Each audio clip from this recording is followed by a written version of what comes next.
Thank you, everybody, for joining us. And thank you so much, everyone, for your patience. This is our first Stand with Kashmir webinar in our mini course series that we are co-producing with Stand with Kashmir. We want to take the time to just run through some, ground rules of this webinar. We want this to be a productive discussion, but we also want to just lay out a few kind of key points. You are more than welcome to ask questions at any time. For those of you who haven't used Zoom before, if you are on your desktop or on a computer, what you'll see at the bottom of the Zoom window, you'll see a Q&A discussion box. Anybody can post a question there at any time. And as soon as I see the question, we will get to them as soon as we can. Also, you can, what's called is bump up a question, or you can also comment on somebody else's question as well. Please keep the questions civil. This is not a space for contentious argument. This is a space for learning. It's a space for shared dialogue, and it's a space for collaboration. So with that in mind, please keep the questions limited to that. This is the first webinar in our series, and we will be talking over the next few months with Kashmiris along the lines of all of the discussion topics that have been laid out. So we will be talking about, what life is like in a militarized occupied zone, what the reality is for Kashmiri weavers, what about the Kashmiri pundits. So we will be diving in very deep to some of the historical issues. And so we hope you join us along the way.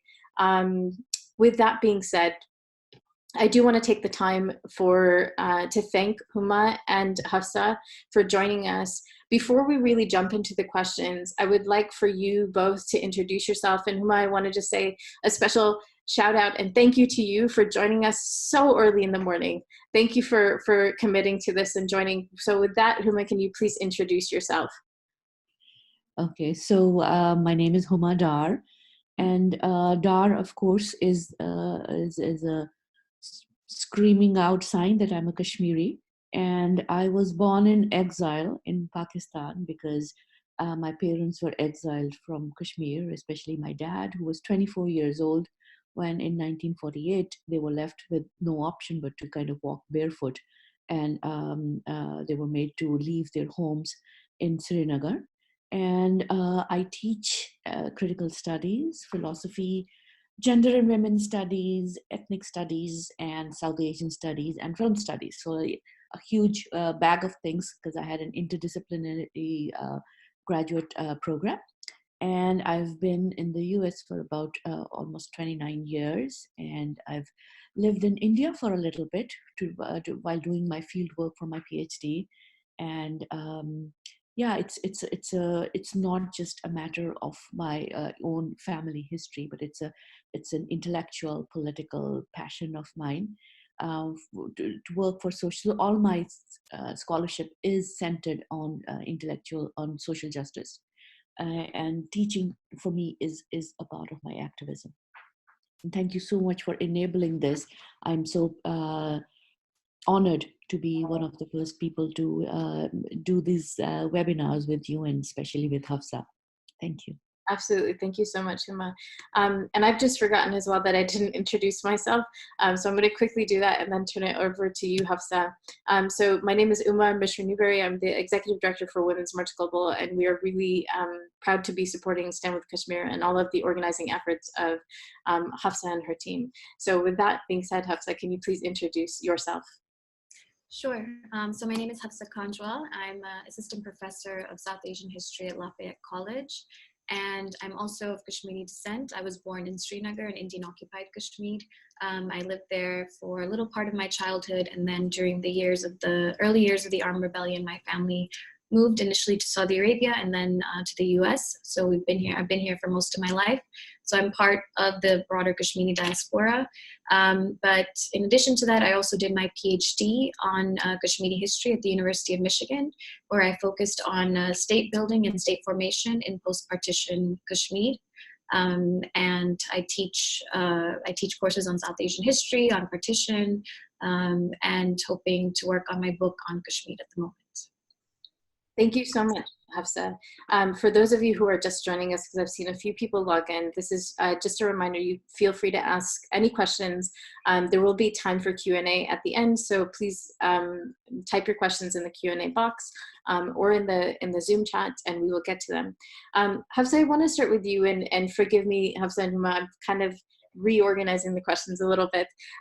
But I do want to start with you, Hafsa, and just asking, we're definitely going to be talking about what happened on August 5th, but can you give a little bit of the historical background of Kashmir and the situation there so that it paints a picture to leading up to August 5th? Yeah, so when most people hear about Kashmir, it's usually talked about as a bilateral dispute. Most people just know about India and Pakistan. There's a dispute happening. It's a nuclear flashpoint. It's over territory. And these are kind of the common words that we think about. From the perspective of Kashmiris, though, their history actually goes beyond India and Pakistan. It goes beyond the partition of 1947. And it really is and has been a long-standing struggle for their self-determination, even before 1947. So I usually like to talk about 1931 as kind of being this pivotal moment in Kashmiris demanding their freedom and economic and educational empowerment from their princely rulers, the Dogras. Just to give a bit of context, Kashmir was a princely state during British colonial rule, and it was a Muslim majority region that had significant populations of Hindus and Buddhists, and it was ruled by a Dogra Maharaja, Dogra family that basically was gifted or granted Kashmir by the British in exchange for their help during the Anglo-Sikh Wars in the 1800s. So this rule that the Kashmiris were under the Dogras was a really repressive rule, especially for the region's Muslims. And most of the Muslims remain uneducated. They were forced to work, take part in forced labor. Most of them were agriculturalists, so peasants, and they had to give a lot of their, a lot of the produce that they produced to the Dogra rulers in really heavy taxes. So at the time of partition, Kashmir was a very poor place, and the Muslims were especially disempowered there. But they had started mobilizing. Starting in 1931, there were different formations that were taking place that were kind of demanding better educational and political rights, and thinking about Kashmir as the space that needed sovereignty. So what happens then at partition, though, is that what was indigenous to Kashmir then devolves into the partition logic of the Muslim majority regions going to Pakistan and the Hindu majority regions going to India. And Kashmir was the space then that was Muslim majority, but it did have a Hindu ruler. And initially he wanted independence because he wanted to be kind of able to rule his own fiefdom and control the levels of suppression that he was already engaged in. And this is really important, and Huma will talk about this a bit as well, but there was a rebellion in the region of Jammu against the Maharaja. And this part of the narrative is really important because the Indian nationalist narrative is that tribesmen from Pakistan came and took over, and that's why India had to go and protect Kashmir. But there was an indigenous rebellion against the Maharaja, and various populations, including tribesmen from northwest Pakistan, but also people that were indigenous to the region, were kind of pushing back against the rule and liberating Kashmir from the Maharaja. And this is when he decides to turn to the government of India for military assistance. And the government of India basically declares that they will provide assistance as long as he signs a treaty of accession. So there's a lot of dispute over when and how that treaty was signed. But to kind of put it briefly, it was signed and India had control over Kashmir's defense, foreign affairs, and communications. And it was understood that the future of the region would be determined by a plebiscite. And that kind of is fundamental to what's happening there today. And it's often overlooked, is that the Kashmiri people in 1947 in 1947, when there was a war between India and Pakistan, and the region was partitioned into Jammu, Kashmir, and Ladakh, which was controlled by India, and Azad Kashmir and Gilgit-Baltistan, which was controlled by Pakistan. The future of the whole region was to be put to a plebiscite through a UN resolution. And that hasn't happened, and that is what the people of the region have been demanding for over 70 years. Thank you so much, Hafsa, for that very detailed history. There's a lot there, and I wanted to ask you a follow-up question. Throughout everything that you just detailed, all of the exchange of power and the exchange of hands that has happened, that has transpired, the narrative of the Kashmiri people and the voices themselves are completely not embedded in that. Can you talk about that just a little bit? Huma actually might, because Huma might have a bit to add on that. Yeah. Okay. I will turn to Huma then. Perfect. So Huma, I wanted to move to August 5th, and you can feel free to answer that question that I just posed as well. But August 5th, there was a very, very significant event that happened for those that don't know, that are on our webinar, that are listening in, if you can take us through that. Sure. So I'll take your first prompt first, which was about where is the voice of Kashmiris in all of this. And to add to what Hafsa has very beautifully laid out, the kind of 19th century, early 20th century history of Kashmir under the Dogras. I would just add that Kashmiris, despite being extremely oppressed, so socioeconomically, our markers can be read through the fact that in the 1931 census, the literacy amongst Kashmiri Muslims, who are about 96.5% of the Kashmir Valley at that point, the literacy level was less than 1%. And mind you, at that very same census, the literacy level for the Dalits, the erstwhile untouchables, of just one state, say the state of Maharashtra, in that very same census was about 2%. That tells you how we were at so many markers way more oppressed socially, economically, which shows up in your children being able to get an education, way more than the most oppressed people in the rest of South Asia, who are the Dalits, right? So that's one marker. However, despite this very abysmal level of literacy, I would seriously argue that the level of political consciousness amongst our people has been amazingly high despite that lack of literacy. And one of an early sign that I can present to our listeners and our people who are watching this webinar is that way before the heyday, activism in the US, which gives birth to our May Day being celebrated as a Labor Day, in 1865, Kashmiri Muslims, who were the majority of the laborers, the peasants, the workers, and were also the shawl weavers and the embroiderers, we had a major riot for our rights in 1865, way before the heyday riots. So we have been conscious about class rights, labor rights, despite our abysmal level of literacy, which was imposed on us by the Dogra rule and the preceding colonial rules even before that, but especially during Dogra rule, because our dehumanization was written into the law, right? So there was differential laws for different crimes, and if you were a Muslim, your punishment was the highest. For reparations, if somebody was murdered, if you were a Muslim, your reparation was the lowest. So our life really was legally made less human, less less precious, less valuable than that of any non-Muslim person in the state.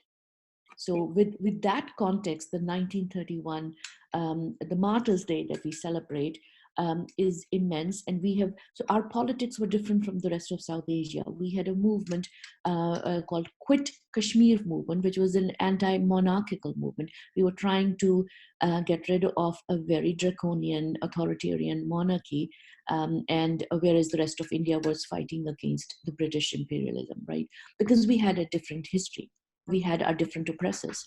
And so that difference leads, that's why the political subjectivity of Kashmiris has always been different from Indians or from Pakistanis. Absolutely.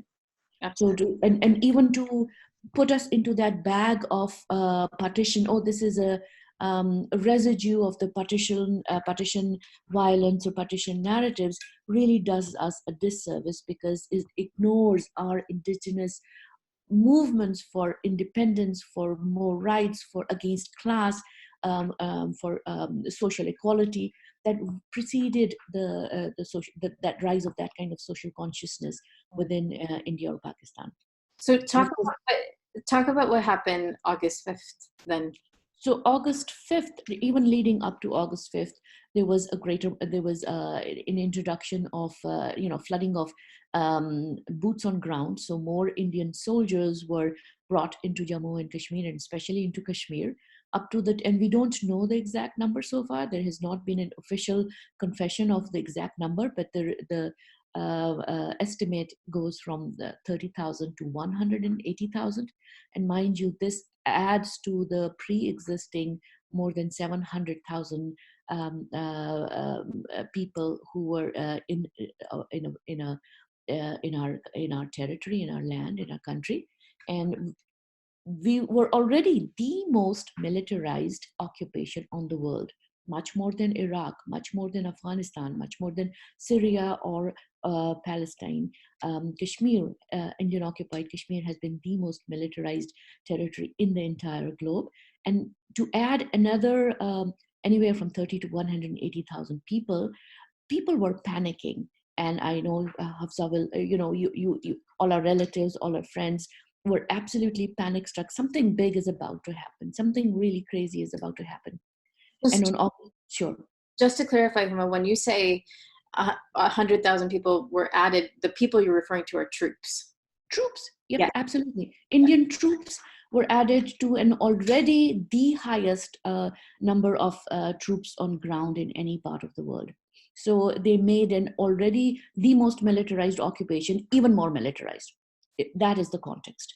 And they were already starting to have, kind of lockdowns on internet services and on cell phone services.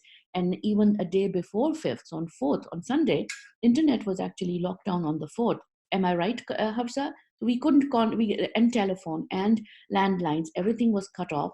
And starting August 5th, that's when we got to know that, Amit Shah made the announcement that not only the Articles 370 and 35A have been abrogated, but the state of Jammu and Kashmir has been bifurcated and, has been made into union territory, and Ladakh was cut off and it's separate and it's without a legislation.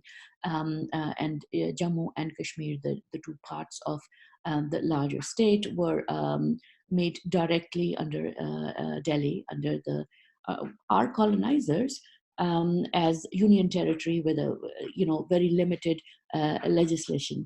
So and in the meantime, our people, the people on the ground in Kashmir, were kept incommunicado, right? So no internet, no cell phones, no landlines, no TV, no radio, no mail, no way to contact your parent or your child if they're living in away, a road away from you, because of the initial shoot to kill curfew and the blockade.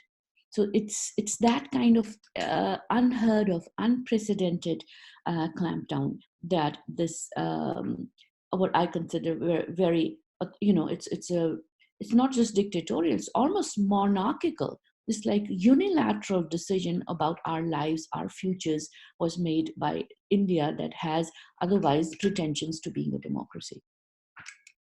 Thank you so much, Huma. And Hafsa, yeah, go ahead. Yeah, I'll add, in terms of giving a bit more context to Article 370 and why this moment was really shocking, was that after partition, India basically installed a series of client regimes in Kashmir. And these were Kashmiri leadership themselves that basically had agreed to the accession to India on the grounds that Kashmir would have some level of autonomy. And that autonomy was enshrined in something called Article 370 of the Indian Constitution, which gave Kashmir the right to have its own constitution, its own flag, its own prime minister, and that any law that was passed within India would then have to be concurrently approved and passed by the local state in Kashmir.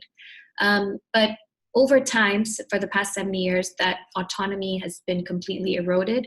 India's kind of entered into all of these different fields, whether judicial, legal, financial in Kashmir.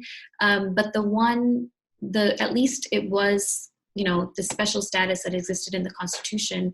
And the one important thing that also existed is that the state, through something else called Article 35A, had the right to define who a permanent resident of Kashmir would be. And permanent residents would have the right to buy and sell property, to get scholarships in the state, to get certain government employment. And this was something that at least these leaders, I wouldn't call them leaders, but these client regimes was important to kind of maintain this unique identity of Kashmir. And what the fear is now is that what's going to happen as a result of both of these articles being abrogated is that there will be a settler colonial project in Kashmir where Indians from India can come in, buy property, buy land, and essentially drive out the local population. There's plans to kind of create these settlements in Kashmir, Hindu majority or Hindu settlements, to kind of bring in different kinds of businesses and defense infrastructure. So people are really, really worried that their land, which is kind of the only thing they were able to hold on to, if at all, is also under threat. And there is a genocide watch over Kashmir right now. The kind of the different fascistic and authoritarian trends that have been happening there, especially under Modi's government, have led international organizations to be really worried about the threat to the lives of Kashmiris.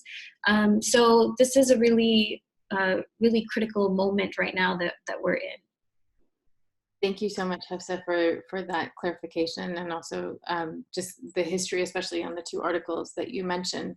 As a next question, what I would like to ask you, the title of this webinar is Why is Kashmir the most dangerous place on earth right now?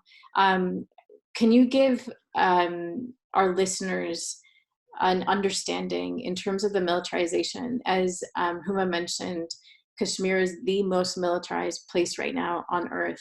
And, I know this is a difficult question to answer, but what are the dangers for Kashmiris because of that militarization, not only for the region, but then also globally? And the second part of that question is, what is the trauma of militarization that is being felt by those on the ground? Yeah. So after, in the late 80s, there was an armed rebellion against Indian rule. Kashmiris had tried from partition onwards to kind of seek their freedom or seek a plebiscite through peaceful means. That wasn't working. India became increasingly clamped down on any dissent in Kashmir. And during the period of the armed rebellion, this is when there had already been Indian soldiers on the border with Pakistan. But in the late 80s and early 90s is when Indian Army basically moved in intensely into civilian areas, set up barracks and different cantonments across the land. So that 700,000 plus troop presence has been there since the late 80s. And as a result, when you have such an oppressive military force and a civilian population, there's going to be human rights violations. So since that time, the numbers are very staggering. Between 70 to 100,000 Kashmiris have been killed. 8,000 have been disappeared. This is something called enforced disappearances. To this day, their families have no information about their whereabouts. There's been 6,000 to 8,000 mass graves that have been found, so it's possible that those who were disappeared were killed and then placed in these mass graves. Thousands of women have been raped, including one particular horrifying instance of a mass gang rape by the Indian Army in the village of Kunan Pushpura. And all of this has happened in the context of the armed forces being protected by something called the Armed Forces Special Powers Act, where basically the Indian Army, any crime, anything that it commits in Kashmir, it will not be held accountable, and this is enshrined in the law. So this kind of gives these soldiers the free will to do anything. So that kind of understanding is really important to just think through these human rights violations that have happened and continue to happen. I mean, since the new wave of youth-led protests began in 2008, every time there's a protest, the army fires either live ammunition or pellet guns into crowds, killing, blinding, injuring, Kashmir's mostly youth. And it's a lot of violence that exists in society that the people have to deal with on a day-to-day basis. So there is kind of this broad, a broad level of human rights abuses. But then if you think about the fact that on a day-to-day basis, because of the situation on the ground, schools are often interrupted, offices are closed, businesses are shut down. So this level of militarization has seeped into every facet of Kashmiri life, whether it's educational, financial, business. Daily life is just always, there's no such thing as normalcy, so to speak.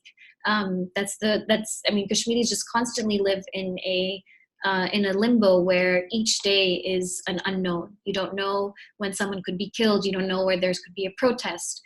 You don't know when someone could be raped. You don't know when the army does fake encounters. So, and as a result, people in each of these moments, they're not going to be subdued. They will protest. They will resist, because it's impossible to make people face that level of repression and expect that they will just kind of take it lying down. And this is what India thinks, that it can use brute force on a civilian population, and that people will just kind of submit to their will. But I think the kind of really tragic part is that psychologically this has impacted Kashmiris as well, where a vast majority of the population deals with PTSD, anxiety, trauma.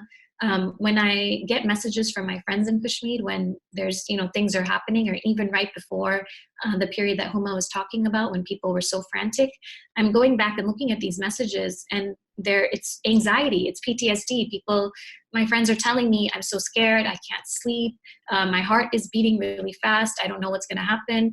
And this is an entire population that's made to feel this way. So that's just to give a broader context into what it's like to live under a military occupation. Thank you so much, Hafsa. And Huma, going to you. Yeah. So I wanted to add that we have been put on, Kashmir has been put on genocide alert list by Genocide Watch, a non-profit. And I wanted to go over the five early warning signs. The number one is an exclusionary ideology, in this case of Hindutva, which is what Modi prescribes to and his ruling party prescribes to. Can you just explain that for those who don't know what that term means, please? So Hindutva stands for India, the country, being only for Hindus as the primary right-bearing citizens, and anyone and everyone should come as second-class citizens. And this was an ideology forwarded by Savarkar, who wrote the book on Hindutva. He coined the term Hindutva, which means Hinduness, way back in 1925. And he was one of the founders of RSS, which Modi has been a lifelong member of, which is the mother organizations for hundreds of other Hindu nationalist organizations, but their mother organization is RSS, Rashtriya Swayam Sevak Sangh, National Volunteers Association. And the second one, the warning sign for a genocide, is authoritarian military rule without legal constraints imposed by civilian Indian officials. So as Hafsa just went and talked about AFSPA, Armed Forces Special Powers Act, we have the most militarized rule and no civilian legal safeguards. The number three is that we are ruled by a minority military force, the army, over a majority Muslim citizenship. So the population of the valley is about 8 million. That of all of Jammu and Kashmir under the Indian occupation is about 15 million, and 8 million of them reside in the valley. And even with up to 900,000 military men, soldiers, they are still a minority. So we are the majority. And yet so ruled by and the Indian army, and many scholars have written books about it, how it keeps Muslims out of the army, and so it is a majoritarian force. The number 4 is cutoff of communications and outside access by internet media and trade.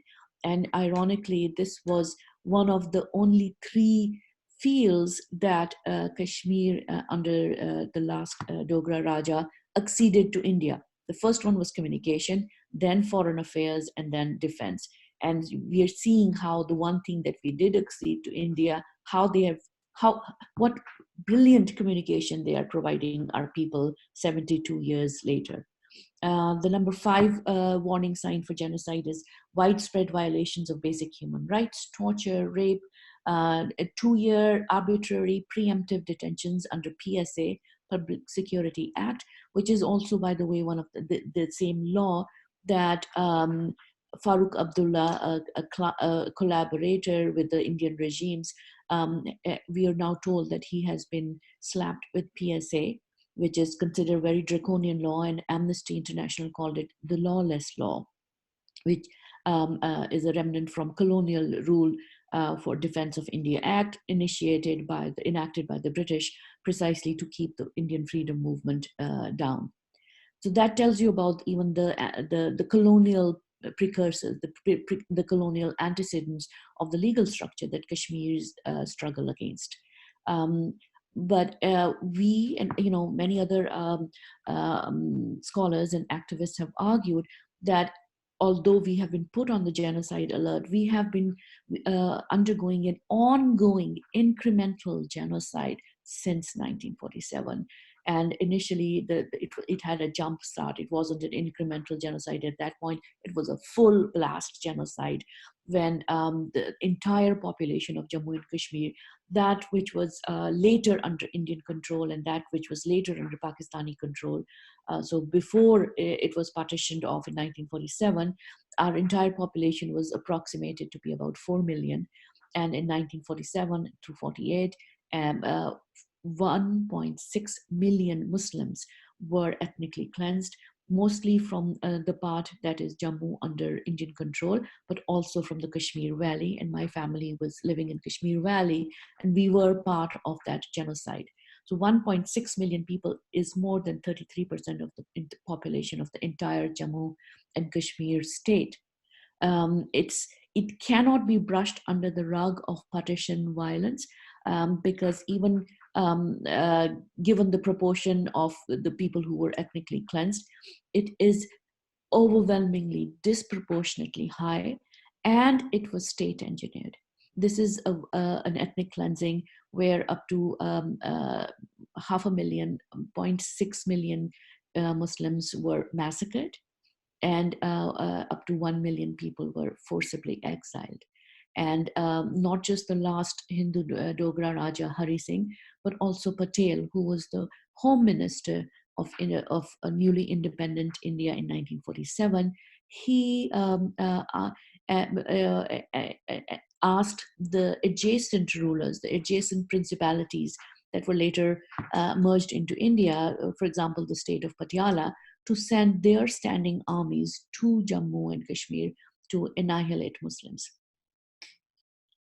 So just to ask Huma, and I'm just also conscious of time as well. And for those who are attending this webinar and you are listening into the conversation, 1, thank you for joining us. And 2, if you have any questions, please ask them now. I'm going to just ask Huma one more question, and then we will take all of the questions that you may have. And so please type them in the Q&A box that you see in Zoom, or type them in the chat, and I will have a look at them. So Huma, the last question that I want to ask you is Indian media and the propaganda of Indian media completely obscures, I think there's a better word to describe this, but it obscures what is happening on the ground in a massive way. This is also why, the comment of, the situation, a lot of, unfortunately, politicians and celebrities in the past few weeks have been saying the situation is complex, or that they just have no idea of what is happening. What is that not allowing us to see in terms of the reality of the situation? Um, in the Nuremberg trials after the Second World War, there were journalists who were also held culpable for participation in the genocide of Jewish people. And honest to God, I would actually consider the Indian media right now, not everyone, obviously, but disproportionately, a majority, a disproportionate, overwhelming majority, as participating in that very same kind of jingoistic, Islamophobic, anti-Kashmir, virulently Islamophobic, virulently anti-Kashmir media projections, media reports, which led to the genocide of the Jewish people and the Romano people and and gay people in the Weimar era, in Holocaust. We are being subjected to very similar irrational journalism, irresponsible journalism. It's mind blowing. So Barkha Dutt, who is she's been a guest with Oprah here. She's a well-known Indian woman journalist, gets to write in Washington Post, but her tweets, her articles are so misguided. She has been a major proponent of all is normal, everything is fine, we're doing okay. And if in some ways, yes, it's a normal because we have been subjected to an ongoing genocide for the last 72 years, but it's not normal by any other standard of reasonable humanity. And it's terrifying. And within India, I think the largest media that people really get to see, more people than who watch the news or read a newspaper, people watch films. And the Indian film industry, Bollywood, based in Bombay, which is considered the national cinema of India, and gets really widespread viewership across the world, even amongst the non-resident Indians and people who do not speak English or Urdu or any other language in Africa, in Russia, in Germany, and so on. The representations of Kashmiris are obscenely colonial. It's about the Kashmiri male as, the only good Kashmiri male is the dead Kashmiri male. And it's about women being, Kashmiri women being, and it's of course their fantasy of Kashmiri women being agents for the Indian state, as if we don't have any politics of self-determination, as if we are fine with, getting our men or our children, our sons or husbands or friends killed.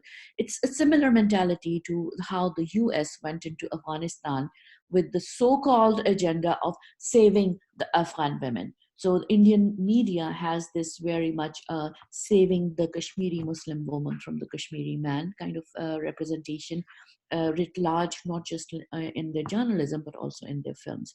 And the films, sadly, are very powerful, very seductive with the songs and dance and the whole shebang. Mm. Thank you so much, Huma. Hafsa, I'm going to ask you the same question. And I mean, in recent weeks, and you and I have chatted about this on offline. We've seen Bollywood celebrities, and in the past, Priyanka Chopra with her Jai Hind tweets, promoting Hindu nationalism in a really gross way, and just completely being silent on this. Can you comment on how all of that, along with the Indian media has completely, let's say, put a blanket on what is happening in Kashmir?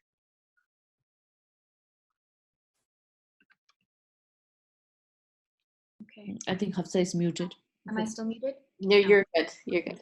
Okay. I guess I wanted to actually give some context to this. I think we all like to imagine that this is only something that the Modi government has put into motion, but it actually has not been. It's been a long-standing policy of India, whether it's the BJP or the Congress, to completely gaslight Kashmiris and to make it as if everything is fine, everything is normal, that whatever is happening because of interference from Pakistan.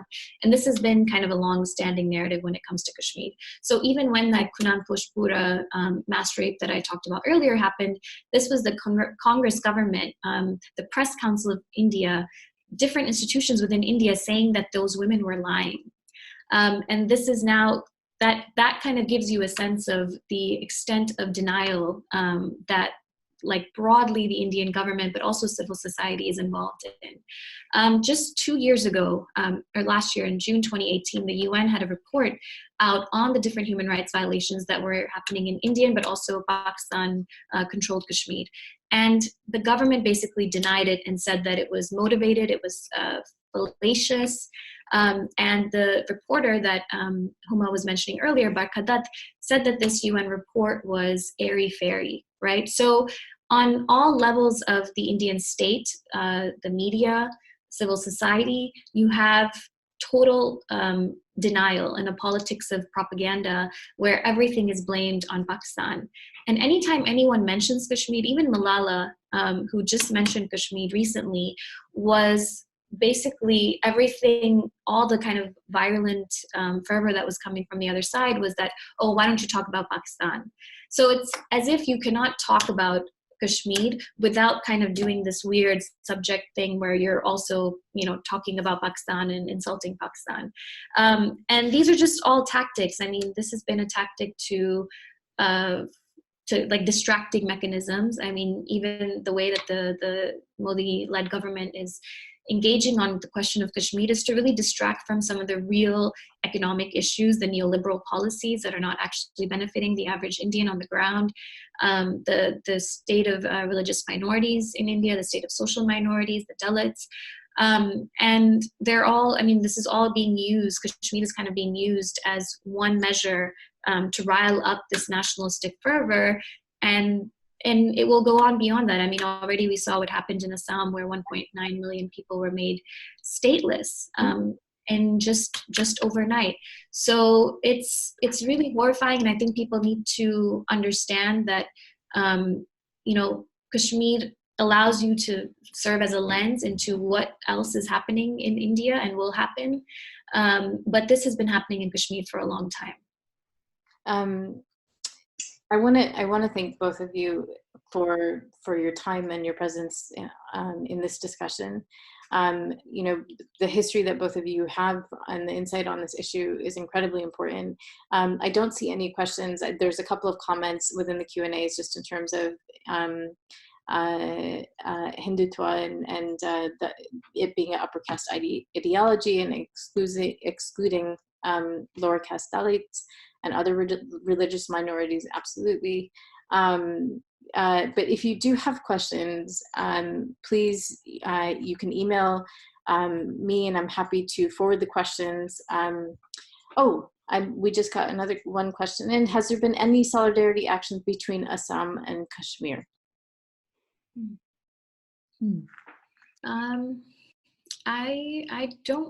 I'm not aware of anything.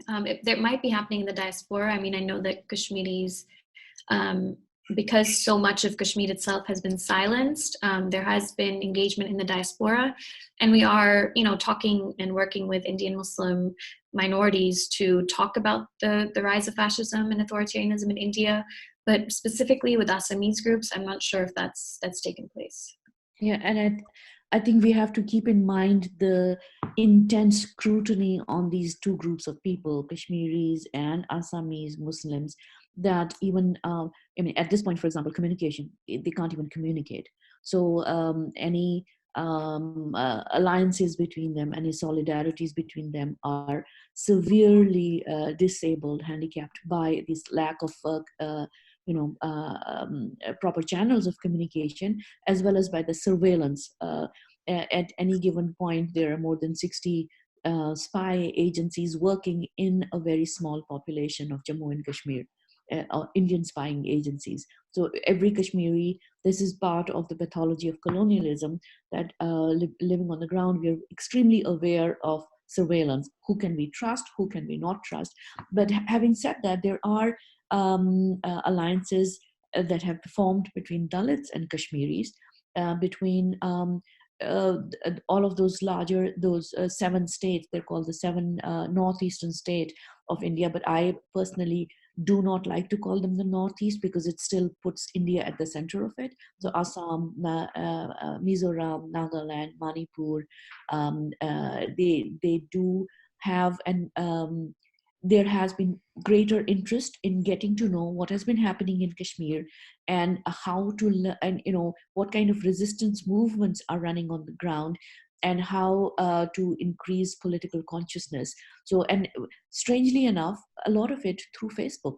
I myself have been contacted many times by many other colleagues, friends from Assam and Manipur, who want to learn about Kashmiri resistance.